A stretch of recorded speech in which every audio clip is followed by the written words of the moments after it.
invité ce soir a plusieurs casquettes. Il est éditeur, conseiller municipal Les Républicains à Courbevoie et c'est un défenseur de la lutte contre le gaspillage alimentaire. Il est d'ailleurs à l'origine de la loi contre le gaspillage qui avait été votée en février 2016 et qui oblige les supermarchés à donner leurs invendus alimentaires aux associations. Arash Derambarche, bonsoir. Bonsoir Sonia Et Mabrouk. bienvenue. Vous publiez ce livre, Agriculteurs, les raisons d'un désespoir, avec Éric Lechenay, qui est journaliste au Figaro, spécialiste de ce domaine, de ces questions. On va bien sûr parler en détail de votre livre, mais d'abord, il est beaucoup question en ce moment de réforme sociale, d'éducation nationale. On vient d'en parler avec nos invités Hervé Lebras et Alexandre Malafaille, de projets dans différents domaines. Mais est-ce que vous avez l'impression qu'on parle d'agriculture, de la situation des agriculteurs? D'abord, on parle beaucoup de choses avec des gens qui n'ont pas le vécu. Par exemple, sur l'éducation, moi j'ai redoublé 9 fois. 9 fois 9 fois. J'ai eu ma thèse de droit en décembre 2015, mais j'ai eu un parcours du combattant qui a fait le cheminement pour lequel je suis arrivé conseiller municipal. Mais j'ai redoublé 9 fois. Je pense qu'en France, c'est un record du monde. Et si le ministre, M. Blanquet, que je connais un peu, qui est un homme brillant, souhaite m'auditionner, je serai là pour lui. Mais qu'est-ce que vous diriez alors sur ce sujet, justement, s'il vous auditionnait? Il ne faut pas décourager un enfant. Il faut le dire à un enfant, moi je ne suis pas là pour t'imposer un avenir, mais je te donnerai les armes pour faire ce que tu veux faire. La France, ce n'est pas un pays qui est banal. Quand je suis allé par exemple à Malmö, on prend un élève, on le valorise. Ici, on ne valorise pas les gens. Vous savez, Madame Vous Mabrouk, a pas valorisé? non, on m'a humilié. Les profs ont dit devant mes parents que cet élève n'aura jamais le bac. On a dit à mes parents que cet élève ne pourra jamais devenir avocat. Je prête serment comme avocat, j'espère, en octobre prochain. Mais parce que j'ai eu la rage, j'ai eu cette envie de réussir. Mais ça ne peut pas être un cas personnel. Moi, je suis un élu de la République française, Madame Mabrouk. Donc l'objectif pour moi, c'est l'intérêt général. Vous avez l'impression que sur certains sujets, parfois, on en parle de manière hors sol, j'allais dire? Vous savez, je vais vous faire une confidence. Je me bats comme un dingue. Je ne gagne pas d'argent avec mon mandat d'élu. Je suis un bénévole. Depuis que je suis élu, depuis 3 ans, j'ai eu beaucoup de frustration, mais je ne le dis jamais. Même le journal Le Monde ne fait pas un papier sur le gaspillage alimentaire, alors que la loi qu'on a fait passer en Mais vous êtes là 2016, pour en parler. Bien sûr. C'est ça le plus important. Bien sûr, mais ce que je veux vous dire, c'est qu'on parle beaucoup de superficialité dans ce pays. Je ne parle pas de vous, parce que vous êtes une journaliste sérieuse. Je parle de beaucoup de journalistes en France et beaucoup de sujets dans ce pays où on ne va pas à l'essentiel. Il y a beaucoup de gens dans ce pays qui Allons à l'essentiel. Bien sûr, c'était ma première question. Pourquoi est-ce que sur ce sujet, l'agriculture, on en a beaucoup parlé pendant la campagne présidentielle, et là, on a l'impression que c'est zappé, que c'est mis entre parenthèses? Est-ce que vous partagez ce sentiment? Mais parce qu'à Paris, on ne connaît pas la France, madame. À Paris, si vous voulez, on est dans son triangle d'or parisien et on a l'impression que tout arrive par des relais, par des élus. Non. Quand quelqu'un veut connaître le sujet, il doit d'abord avoir un vécu et puis il doit aller sur le terrain lui-même, pas simplement juste pour un meeting. Je suis allé quasiment dans tous les départements français. Là, j'étais par exemple à Chambéry, où j'étais avec le chef Julien Maché. On a levé 18 000 € pour la banque alimentaire. Le problème, il est très simple. Il y a une mafia qui tient l'agriculture en France. Vous dénoncez des magouilles, des conflits d'intérêts, une corruption? Le conflit d'intérêts dans ce pays a quasiment roi et mainmise sur tout. On va être concret. Aujourd'hui, les perdants dans ce système que j'ai dénoncé par rapport à la démarche que nous avons faite sur le gaspillage alimentaire, c'est l'agroalimentaire, qui est pour moi le sujet majeur, car ce sujet touche plusieurs thèmes. Le pouvoir d'achat, la santé, l'alimentaire, et puis surtout, ce que nous voulons pour notre pays, une gestion de la société. Sur la chaîne alimentaire, on a 4 points très simples. La production, on a la transformation, on a derrière la distribution et puis la consommation. La distribution, c'est le sujet majeur sur lequel moi je me suis battu avec tous les parlementaires et les citoyens et les bénévoles, c'est-à-dire la cessation du gaspillage alimentaire et la loi du 3 février 2016 que vous avez très bien rappelé. On va s'arrêter là-dessus. On va faire un point tout à l'heure, un bilan par rapport à cette loi. Oui, mais le problème là-dessus, c'est que les agriculteurs aujourd'hui vendent à perte, Madame Mabrouk. C'est-à-dire en gros, quand un agriculteur veut vendre sa tomate, par exemple, il va voir Auchan, Carrefour. Qu'est-ce que vous proposez? Malheureusement, ce diagnostic, mais d'abord, il faut d'abord vous donner 30 secondes. Mais je vous donne, vous avez J'ai besoin tout le juste de temps 30 secondes pour développer ce sujet qui est très, très important pour nous. Il ne peut pas vendre sa tomate aujourd'hui convenablement parce que le supermarché lui dit, écoute, reviens me voir si ta tomate a une durée de longévité de 6-7 jours. Donc l'agriculteur retourne chez lui. Le lendemain matin, monsieur Pesticide l'appelle. Il lui dit, voilà, moi avec mon produit, je peux te faire allonger ta durée de vie. il va mettre ça parce qu'il est obligé. Il revient avec le produit qui a été aujourd'hui intégré avec le pesticide. Et au lieu qu'il le vende à prix fort, à 1 euro, il va le vendre par exemple à 50 cents au supermarché qui, derrière le supermarché, va le revendre lui au prix fort. Donc le perdant là-dedans, celui qui vend à perte, c'est l'agriculteur. Et ça, tout le monde s'en fout dans ce pays. Non, pas du tout. C'est pour ça que vous parlez d'un désespoir. Pas tout le monde. C'est pour ça qu'on vous reçoit. Attendez, si vous me permettez de poser quelques questions, c'est le principe d'un entretien. Nous avons reçu ici, justement, un couple d'agriculteurs et puis évidemment d'autres invités qui en parlent. Je crois que le thème des difficultés des agriculteurs, ça a été l'un des thèmes de la campagne. Mais je voulais vous demander, parce que si un système doit changer, il change forcément par la politique. Est-ce que vous pensez qu'en ce moment, avec les projets qui sont annoncés, avec le nouveau ministre de l'Agriculture, avec l'impulsion donnée par Emmanuel Macron, ça vous fait déjà sourire, est-ce que vous pensez que ça va dans le bon sens ? J'ai beaucoup de respect pour le président Macron, mais lorsqu'il était ministre, ici même, au Sénat, il a voté contre, il était contre la loi contre le gaspillage alimentaire. Ce sont les parlementaires, les sénateurs qui l'ont fait désavouer. Donc je demande au président de la République, président aujourd'hui, de revenir sur ce sujet qui est majeur. On a mis un ministre que je respecte, M. Mézières, mais il a voté toutes les lois quasiment pour Monsanto et les pesticides. C'est un contresens pour vous ? Mais ça va à l'encontre de l'histoire, Madame Mabrouk. À un moment donné, il faut qu'on soit sérieux. Il faut qu'on ait des actes. Là, pour l'instant, on fait que du marketing. Là, c'est que du vent. Il faut qu'on soit concret. Il faut aller droit au but. Le premier droit au but, c'est quoi ? C'est créer d'abord des circuits parallèles. 80% aujourd'hui de la distribution sont dans les mains de la grande distribution. Qu'est-ce que vous faites contre cela ?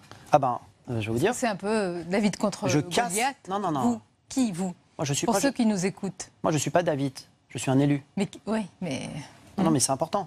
Alors, j'ai que 37 ans, mais il y a des millions de personnes qui pensent comme nous. Des millions. Simplement, il faut que le président Macron, aujourd'hui, qui est en charge de ces dossiers et qui regarde certainement votre émission peut-être. Oui, c'est sûr, ce soir, oui. Ben, certainement. Il sera, d'ailleurs, juste une parenthèse, il sera en déplacement quand même demain, je crois que c'est en Haute-Vienne. Il sera avec le ministre de l'Agriculture. Et dès l'été, il voulait proposer un Grenelle de l'alimentation pour redonner de la valeur aux produits agricoles. Projet concret, qu'est-ce que vous en pensez ? Non, il faut des décisions concrètes. C'est quoi la décision concrète ? C'est d'abord que les agriculteurs aujourd'hui ne soient plus dépendants. Aujourd'hui, ils sont dépendants de la PAC. Il y a un suicide quasiment. La PAC qui leur a aussi amené quelques quand même compensations. Oui, mais Madame Mabrouk. Non, mais comme ça, on voit les choses de manière nuancée. Il y a une dépendance. Il faut. Certes. Les agriculteurs, ce qu'ils veulent, c'est. Et comment couper le cordon ombilical alors ? D'abord, il faut leur autoriser d'abord de l'entrepreneuriat. Il faut les améliorer. Il faut qu'on leur octroie la possibilité qu'ils ne dépensent plus des faux frais, par exemple, pour leurs tracteurs, pour leurs outils de travail. Il faut que l'État les aide et les soutienne et les accompagne. Ensuite, la deuxième chose, c'est qu'il faut combattre violemment, je dis bien violemment, la surproduction. C'est quoi la surproduction ? C'est par exemple qu'un animal sur 3 qui se trouve dans un abattoir ne soit plus jeté dans une poubelle. La préface de mon livre a été faite par Brigitte Gauthier, la présente L214. C'est quand même scandaleux ce qui se passe dans notre pays. Excusez-moi, un animal sur 3 dans un abattoir est jeté dans une poubelle. Alors, vous décrivez à Rage-Zéramparche ce système avec, vous l'avez dit, les conséquences très dures sur les agriculteurs, sur toute la chaîne, y compris les animaux. Ce qui est toujours frappant quand on parle des agriculteurs, quand on les interviewe, c'est une forme de pudeur, une forme de retenue dans un milieu où l'on parle peu, même si on souffre beaucoup. Ça aussi, ça transparaît tout au long de votre livre. J'ai vraiment beaucoup de respect. Vous savez, je parle de ça avec beaucoup d'humilité, beaucoup d'émotion. Et quand je pense à tous ces visages, j'ai beaucoup de larmes à l'œil et ça me prend le cœur car j'ai vu des mamans, des papas, j'ai vu des jeunes qui sont dans ce travail, qui sont dévoués à la terre. La France, début du XXe siècle, c'est 3 millions de personnes qui y vivent. Aujourd'hui, c'est même pas 700 000, Madame Mabrouk. Il y a 10 000 agriculteurs qui, chaque année, 10 000, qui arrêtent et changent d'activité. Il faut que nous, la France, nous puissions remettre ce système de l'agriculture qui n'est pas simplement quelque chose qui est provincial. Ça nous regarde parce que c'est l'assiette. C'est au cœur du système. C'est au cœur du système. Vous appelez à une prise de conscience qui n'a pas eu lieu. La prise de conscience n'a pas eu lieu parce que dans le débat présidentiel, malheureusement, on a parlé de tout sauf de rien et encore moins de ça. Le problème de l'agriculture, c'est qu'on ne prend conscience de ce thème que pendant le salon de l'agriculture. En tous les cas, cela vous a motivé pour agir de manière générale concrètement, et notamment à travers la loi contre le gaspillage alimentaire. C'était voté en février 2016. Depuis, comment vous jugez à Rage-Zéramparche, voilà, c'est concret maintenant, son application. Je vais juste préciser que cette loi a permis de créer une forme de de droits opposables. Autrement dit, un citoyen lambda, moi, vous, on peut créer son association, aller à la préfecture, déposer les statuts, avoir une habilitation et venir réclamer les invendus consommables à un supermarché. Aujourd'hui, si je fais tout cela, est-ce que je peux avoir ces invendus consommables? Alors, oui, il y a eu plus de 5000 nouvelles associations nous avons référencées, avec qui nous avons discuté, qui ont été créées. Il y a eu plus de 10 millions de repas qui ont été distribués en 2016. J'ai voyagé moi-même dans plus de 30 pays dans le monde. Je reviens de Saint-Pétersbourg. J'étais en Afrique du Sud, au Mexique. Je suis allé dans beaucoup de pays. Les gens veulent cette loi et c'est une loi française. Les gens sont très fiers de ça. Dommage qu'elle ne soit pas européenne. Et alors, on se bat là-dessus. J'ai une pétition qu'on a montée avec beaucoup d'amis, qui a été soutenue par la Croix-Rouge française et Action contre la faim, Madame Mabrouk. Et il faut qu'on touche le million de signatures. On est à plus de 900 000 signatures. Au bout d'1 million de signatures, nous pouvons demander une directive européenne.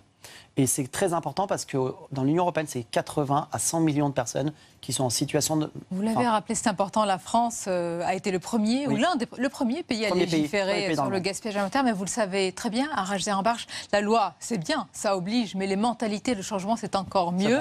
Nous avons parlé de l'éducation tout à l'heure, les collèges, l'école, j'imagine que c'est un lieu où il faut sensibiliser justement à la lutte contre le gaspillage alimentaire. Alors, Valérie Pécresse, qui est une formidable présidente de région Île-de-France, m'a confié une mission. C'est de votre mouvement, les Républicains, oui, mais vous savez, la loi sur le gaspillage alimentaire, elle a été votée à l'unanimité. Et heureusement, sur ce sujet-là, c'est transpartisan. Même on est avant les législatives, mais je veux dire, je rends hommage à Guillaume Garot, Frédéric Lefebvre, Jean-Pierre Decaule et d'autres.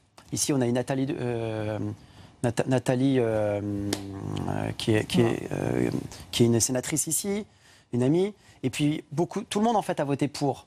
Donc, c'est quelque chose qui n'a... La faim et la soif n'ont pas de couleur politique. C'est une évidence. La réalité, en fait, c'est très simple. C'est que la politique, pour moi, jeune élu, c'est que l'acte que vous prenez ici dans un Parlement puisse avoir un impact dans la vie des gens. Sinon, les gens ne croient plus à l'action politique et se détournent de vous. Et on voit la défiance qui monte. Vous l'avez dit à Rajder-en-Barche, vous êtes un jeune élu, vous vous battez, on en a la preuve. Vous êtes beaucoup investi dans le combat contre le gaspillage alimentaire. Vous défendez des causes auxquelles, je veux dire, nul ne peut être insensible. Et pourtant, vous êtes régulièrement attaqué, remis en cause. Vous m'avez dit que vous êtes arrivé ici, vous avez cité un journal. Pourquoi il y a cette défiance, cette tension, ces crispations autour de ça et autour de vous, pour des sujets qui semblent tellement consensuels? Alors, il y a plusieurs raisons. La première, c'est que je pense que certains ont pensé que je n'étais pas légitime pour travailler sur ce sujet. La deuxième raison, c'est qu'aussi le lobby de la FCD, de la Fédération de commerce et de la grande distribution, avec qui j'ai débattu sur votre plateau il y a un an. Je m'en souviens encore, il y avait une vraie tension et puis ils ont fait aussi pression contre moi auprès de beaucoup de médias. Il faut savoir aussi, je vais vous annoncer un scoop, alors je sais que ça plaira pas beaucoup, mais j'ai fait mettre en examen Libération, le journal Libération. Je me suis constitué partie civile contre Libération, qui m'avait traité d'imposteur, donc il y a eu une plainte contre eux. Et je reçois la critique, Madame Mabrouk, je reçois la critique. Mais pourquoi ces critiques? D'où viennent-elles? Mais peu importe, on ne critique pas mon projet, et c'est le plus important. Le plus important, c'est que les gens puissent obtenir des invendus alimentaires. Après, si on me fait des critiques sur ma personne parce que je mets une cravate qui n'est pas belle, si j'ai un sourcil qui déborde... Non, mais Madame Mabrouk, vous me posez une question. On est sur le fond, donc, oui. Je vous parle de mon ressenti. Non, mais vous pensez qu'il y a des combats plus difficiles, là je parle vraiment du fond, des combats qui sont plus difficiles à mener, même s'ils paraissent vraiment consensuels aujourd'hui. Madame Mabrouk, je touche un lobby. Il y a des lobbies là-dedans, dans cette affaire, l'agroalimentaire, qui perdent de l'argent à cause de cette loi. Ils se sont dit, qu'est-ce que c'est que ce petit connard de conseiller municipal qui vient et qui met son petit grain de sel là-dedans? Donc moi, si vous voulez, quand on a voté pour moi il y a 3 ans, je n'allais pas simplement voter, avec tout le respect que je dois, au réverbère et au trottoir dans ma ville. Mais à un moment donné, j'ai des gens, moi, qui crèvent la dalle. Et vous continuez à vous battre. Donc, moi, je me souviens de votre précédent livre, vous aviez écrit à 20 ans, j'ai eu faim et honte de le dire. C'est un cheminement personnel, bien sûr. Et vous le faites notamment ce soir. La rage, elle vient de là. C'est parce qu'à partir du moment où j'ai eu un vécu et j'ai eu cette difficulté personnelle, je me suis dit, je vais positiver mon énergie. La République française, elle vous offre cette possibilité de vous d'être journaliste, moi d'être un élu, et nous pouvons nous exprimer. Et vous avez fait un livre fabuleux où vous dénoncez des choses. C'est de votre livre à vous. Peu importe, mais je vous parle de la France. Et c'est ça la chance de ce pays. Et la France, ce sont d'abord ses agriculteurs, son agriculture, malheureusement avec les raisons d'un désespoir, avec aussi les raisons d'espérer. Il y a aussi toutes les pistes pour relever le défi et se battre encore. Merci à Rajder-en-Barche d'avoir été notre invité. On arrive presque à la